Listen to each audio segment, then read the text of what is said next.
You have tuned into the BearDown Corner with your host, Sergeant Julio. Hey everybody, this is the BearDown Corner. I'm Sergeant Julio. Let's get you caught up with what we've missed in the NFL. We were out last week, so now we are back this week with our next edition of the BearDown Corner.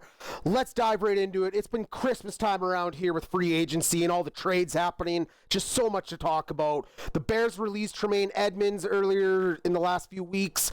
They lost Drew Dahlman to retirement at the age of 27. That one caught us off guard. So Ryan Poles cooked. He went and traded for Garrett Bradbury, former college teammate of Joe Thuney, and 30-year-old center that is on a very reasonable one-year left deal on his contract at $3.5 million. He's been a starter since day one, over 100-plus starts in the league. Honestly, I like this move. Low risk, high reward situation.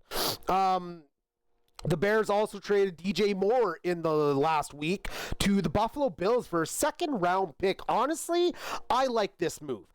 I like DJ Moore. I love DJ Moore. But we can't afford DJ Moore's salary with all the upcoming signings in the next few years that are going to be needed. So we had to get him off the books now and eat the cap penalty, and then we'll have the money to sign Roma Dunze and the rest of them in the future. So we got a second-round pick back for it. I'm good with that. I like that. That's a solid move. The Bears also did some signings. We'll get into that a little bit later, but to follow up on the trade destination of things, the LA Rams, they traded for cornerback Trent McDuffie from the Kansas City Chiefs, and they rewarded him with a 4-year, $124 million contract to help solidify a secondary that they're trying to upgrade to take that next step at hopefully a Super Bowl this upcoming season. They traded a first, a fifth, and a sixth with a 2027 third-round pick for McDuffie. One of the top corners in the league. They didn't have anything else they needed to do other than just upgrade some more on defense. Offensively, they're sound across the board. Defensively, they're upgrading in every position that they thought they can because they're going to make a run and a stab at the Super Bowl. Speaking of that division, you had the Seahawks re-signing their second leading tackler, Drake Thomas, to a 2-year contract, so he's locked in again. Patriots released their wide receiver, Stephon Diggs. He's had some legal troubles in the last little bit. He might not even be around this upcoming season if shit goes down south for him. And into the depths of free agency, Texans re-sign Danielle Hunter to a 1-year, $40 million contract extension. Him and Anderson made a formidable duo at defensive ends this last season for the Texans' top-ranked defense. They also re-signed Trent Brown to help protect the blind side of quarterback of the Texans to a 1-year, $7 million extension. I don't know how much better C.J. Stroud's going to be, but he's still young. He's still learning. I hope he dives more into the playbook this offseason and takes more command of this offense because they're going to need it. Otherwise, the Texans might have a great defense. They're not going to get shit done offensively. They traded for David Montgomery. They released Joe Mixon. They're taking the steps towards the future now. And I don't know. They're one of my question marks, honestly, this upcoming year. I just don't like C.J. Stroud. I don't like the regression we've seen him do in the last few years. Yeah, they've made playoffs, but he hasn't played worth a damn in the regular season, or at least enough for me to make me a believer that he's a top 10 quarterback. The Rams re-signed Tyler Higbee, their tight end of the last half-decade plus, to a 2-year, $8 million extension. He will continue being a 1-2 threat duo with Kobe Parkinson on the Rams offense. Raiders released Geno Smith. This is a quarterback carousel, actually. Geno Smith was released, Kyler Murray was released, and the Dolphins released Tua Tagovailoa, who, by the way, has signed a 1-year contract with the Atlanta Falcons, and he's going to go and compete against Michael Penix Jr. for the number 1 spot in Atlanta, where Kevin Stefanski took over this offseason. Broncos re-signed linebacker. Oh, no, sorry. This is a guard. This is their guard. Alex Paul. Oh, man, I had trouble pronouncing this earlier.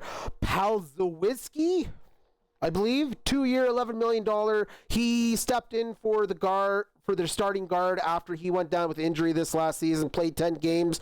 Solid. So they got some secondary backup there to help out.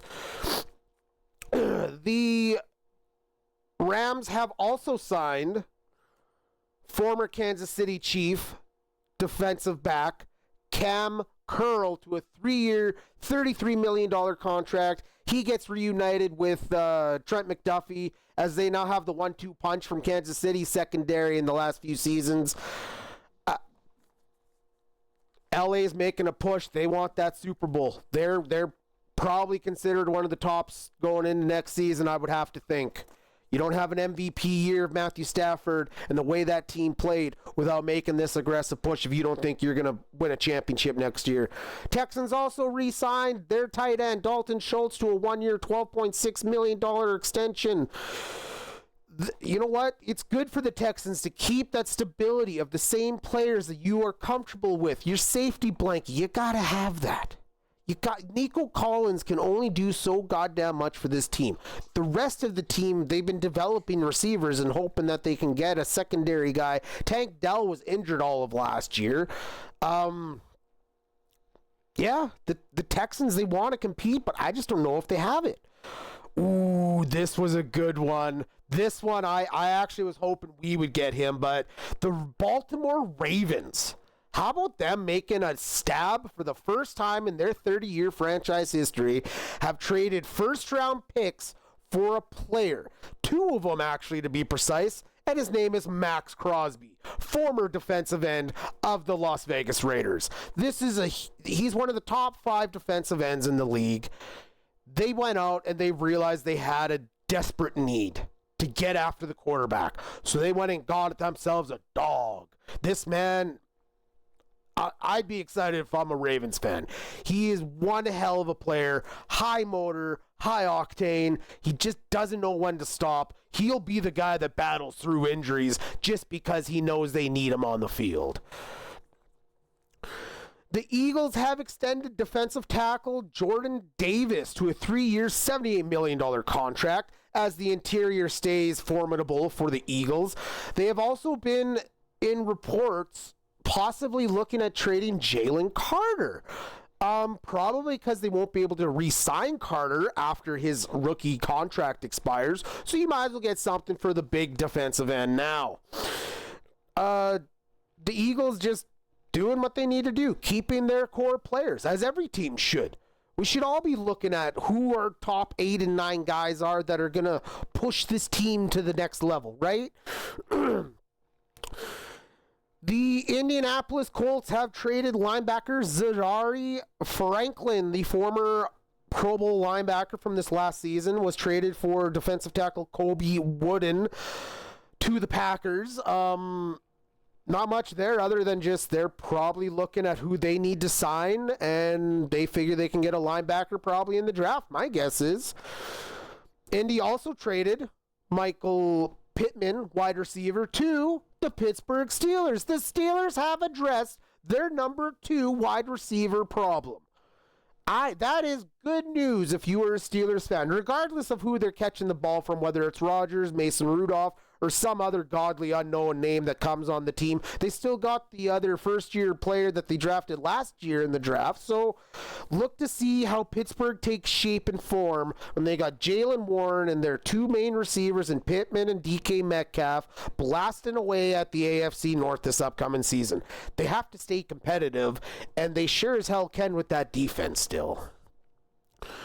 They also rewarded Pittman with a 3-year, $59 million extension, so almost 20-year mil. Your average solid number 2, possibly number 1 receiver kind of money. The Colts also re-signed in this frantic era of trades and free agency Alex Pierce. This is why they traded Michael Pittman. They only knew they could pay one of these boys 4-year, $116 million contract. He's about 29 average, puts him in the top 10 of wide receivers. He has had a blowout of the last few years. He's like I think top 3 in overall explosive yards per catch. I think he averages like 30 plus yards per catch. He had over 1,000 yards last year. He's only going to get better. The kid's 24. Yeah, good news if you're a Colts fan. Now, they just got to get Daniel Jones re-signed, though. That's an interesting fact I came across. So, the Colts recently, in their discussions with Daniel Jones, offered him first off, they also tendered him. So, regardless, they have the opportunity to match any other team that offers him a contract. They offered him a 3-year, $100 million, kind of like a Sam Darnold contract from last year. Daniel Jones's camp was like, fuck that. They want $50 million a season. How far off can these two teams be? They're probably going to agree on something like a $42 million contract. Meet halfway in the middle, get your quarterback back, and start winning some goddamn games. Chargers retain the services of linebacker defensive end Khalil Mack, who will not be joining the Chicago Bears. He was rumored to be connected to the Bears this offseason because of obviously previous ties with the organization, but he is going back to the Chargers on a 1-year deal. The James Conner running back situation in Cardinals land is fine, actually. He has restructured his contract, extended a couple years, plans on staying there, probably to retire, my guess is at this point. But really, they don't have an actual number 1 there. So why not go back and continue playing for the team if they want you, right? Good move on James Conner. The Packers have extended Sean Ryan, the lineman, to a 3-year, $33 million contract to continue protecting Jordan Love. Page 1 done. More news and notes. Commanders have extended Laramie Tunzel to a 2-year, $60 million contract to continue being the blind side protector of Jaden Daniels. Bears have signed linebacker Devin Bush to a 3-year, $30 million contract. Former Seahawks safety from this past season, Kobe Bryant, to a 3-year, $40 million extension. He will replace our Kevin Baird, who will not be re-signed at the looks of it. And also released linebacker Tremaine Edmonds goes and signs with the New York Giants to help out John Harbaugh in his quest to bring them back to glory. All right. Our final news and notes, which is still quite a bit here, ladies and gentlemen. We got the Browns have re-signed Justin Strand, inside linebacker, to a 3-year, Broncos have re-signed Justin Strand, their inside linebacker, to a 3-year, $18 million contract. He helped play more backup duties than anything else to their already talented Nick Bonito and the rest of that linebacking core. Just another solid lockdown. Why not get depth? Why not lock down your depth? You might as well if you have the money for it. Bills trade Tyron Johnson, cornerback, to the Las Vegas Raiders. Not really big names here, just a corner going to the Raiders, help them get their defense back on track.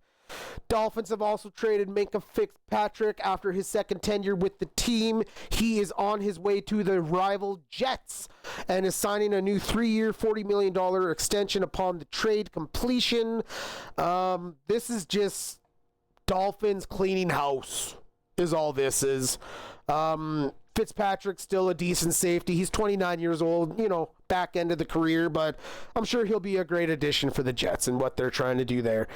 Cowboys have traded for another Packer in Rashawn Gary, the 28-year-old defensive end who had played alongside former nose tackle that the Cowboys acquired in the Micah Parsons trade last offseason. They'll be reunited on the front. They got him for a 4th. So, you know what? Not bad, really. Cowboys, Packers, they've been doing some trades in the last 2 years, getting friendly, right? Jerry Jones is in Packer Cheeseville, but hey, if their teams can benefit from one another on it, what the hell does it matter, right? Besides, he's a good player, but it's not like an elite movement, if you know what I mean.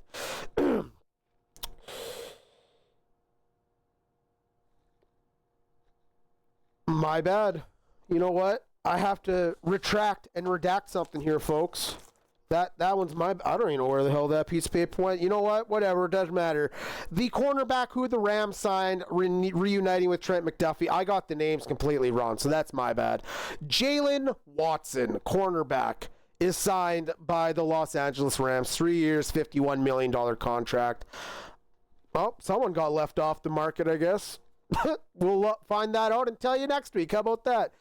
The Chiefs have made a splash at running back by signing Seahawks running back Super Bowl MVP Kenneth Walker to a 3-year, $43 million contract. Honestly, it's sad to see him go from Seattle. He was a great punch for that team, but I think they feel confident with Zach Charbonnet and the rest of the running back room. They'll probably add someone in the draft, but they got too many guys they got to re-sign in the coming years. JSN, a lot of their team is on rookie contracts right now, so they're looking at other players at other key positions and figure they have enough talent at running back, and I don't blame them. And the Chiefs, they got to start running back now, so hopefully they can put that offense together after years of turmoil and not having true number ones, and they had the worst running back room last year, so big upgrade for that team. They addressed their needs needed. Tampa Bay, a few moves here done under the radar, but nonetheless, Cade Otton, the long-term near tight end of 4 years, is coming back to the team on a 1-year deal. They are getting Kenneth Gainwell from the Pittsburgh Steelers and former Philadelphia Eagles Super Bowl winner to a 2-year, $7 million contract. He'll back up Bucky Irving and Sean Tucker nicely in a 3-man rotation. And Alex Anzalone from the Detroit Lions is also going to the Tampa Bay Buccaneers on a 2-year deal. I like Anzalone, honestly. He's a solid player. You ask him to do something, he goddamn does it. True definition of a team player. Just has to stay healthy, though, once he gets to Tampa Bay. The Saints have made a splash at running back as they first off, they reworked a few contracts, reworked Alex Kamara's. Who knows what his team or future with the team is, though, after this signing. Travis Etienne, 4-year, $52 million deal from the Jacksonville Jaguars. They also signed the offensive guard from the Buffalo Bills, David Edwards, to a 4-year, $61 million. For a team that has a lot of salary cap issues, I'm shocked they're able to hand out this kind of money for these guys. But hey, you got to have someone down in Who Day, right? So good luck to the Saints. Solid for your offense. Get someone to protect the quarterback, and you now have a running game a little bit more with a running back that is versatile, right? Isaiah likely has joined his former head coach, John Harbaugh, in New York on a 3-year, $40 million contract. He was the emerging future at the tight end in Baltimore, but I guess they feel comfortable, my God, I can't speak English apparently, with their old balls in Mark Andrews. Nothing wrong with that, though. He gets a 3-year, $40 million contract. Jalen Phillips, former Miami Dolphin of the Jettison, got traded to the Eagles last year before the end of the trade deadline, and he signs a 4-year, $120 million contract for the edge rush passer, and he goes and joins the Carolina Panthers. So they're getting some defensive help. Raiders have locked in center Ravens Linderbaum. Tyler Linderbaum is to a 3-year, $81 million contract to protect the next future quarterback of the Las Vegas Raiders, who a lot are predicting are going to take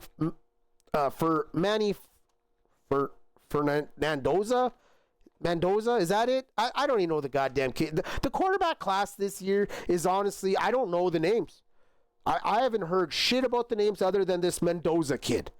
Fernando Mendoza, or whatever the hell his name is. He's probably expected to be the number 1 overall pick this year going to the Raiders. Why not get a center to protect his ass, right? That's all you can do. The Dolphins, in replacing Tua Tagovailoa, have signed Malik Willis, the backup of the Green Bay Packers, to a 3-year, $67.5 million contract. More or less a prove-it deal for an unproven talent, but needless to say, he's going to get his shot. In the little action we have seen of this kid, he's looked impressive. Kind of goes suit, though, right? You got the former VP getting hired on as the GM of the Dolphins. He brings in Jeff Hafley, the former defensive coordinator of the Packers, right? So Packers to Dolphins has pretty much been an entire shift. You got your GM from them. You got your head coach from them. Let's go get your goddamn backup quarterback from them too. Why not?